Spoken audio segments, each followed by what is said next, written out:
సంవత్సరాల తరబడి ఎన్ని మందులు వాడినా మీ మోకాల నొప్పులు తగ్గట్లేదా? ప్రాణ పెయిన్ క్లినిక్ లో అత్యాధునిక చికిత్స. ఏపీ మాజీ సీఎం వైసీపీ అధ్యక్షుడు జగన్మోహన్ రెడ్డికి బిగ్ షాక్ తగిలింది. జగన్ అక్రమాస్తుల కేసు విచారణ ప్రారంభించారని సీబీఐ కోర్టుకు అత్యున్నత న్యాయస్థానం ఆదేశాలు జారీ చేసింది.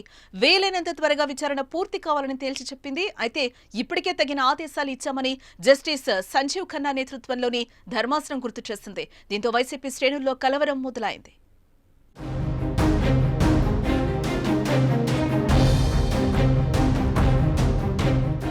ఉండి ఎమ్మెల్యే రఘురామకృష్ణంరాజు గతంలో దాఖలు చేసిన పిటిషన్పై జస్టిస్ సంజీవ్ ఖన్నా నేతృత్వంలోని ధర్మాసనం విచారణ చేపట్టింది. తదుపరి విచారణను నవంబర్కు సుప్రీంకోర్టు వాయిదా వేసింది. ఈ పిటిషన్పై 2 సార్లు ధర్మాసనం విచారణ జరిపింది. ఉదయం, మధ్యాహ్నం భోజనం విరామం అనంతరం విచారణ చేసింది.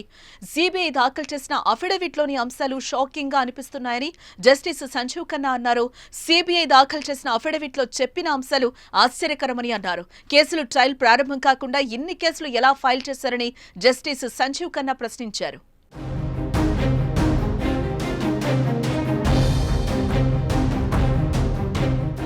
6 జడ్జీలు మారిపోయారు, రిటైర్ అయ్యారని రఘురామ తరపు న్యాయవాది కోర్టు దృష్టికి తీసుకెళ్లారు. దీనిపై స్పందించిన జస్టిస్ సంజీవ్ ఖన్నా కోర్టులో వచ్చిన ఆదేశాలు తప్పని, ఇంకో కోర్టులో ఇచ్చిన ఉత్తర్వులు తప్పు అంటూ కాలయాపన చేస్తున్నారని అసహనం వ్యక్తం చేశారు. కోర్టులో ఉత్తర్వులు తప్పు అంటూ చేస్తున్న వ్యవహారానికి ట్రయల్ కి సంబంధం లేదని వ్యాఖ్యానించారు. మరి వైసీపీ అధినేతకి ఎదురైన ఈ హఠాత్ పరిణామంతో వైసీపీ శ్రేణుల్లో కలవరం మొదలైందని టాక్ అయితే వినిపిస్తోంది. మరి చూద్దాం ఈ కేసును జగన్ ఏ విధంగా ఎదుర్కోబోతున్నారు.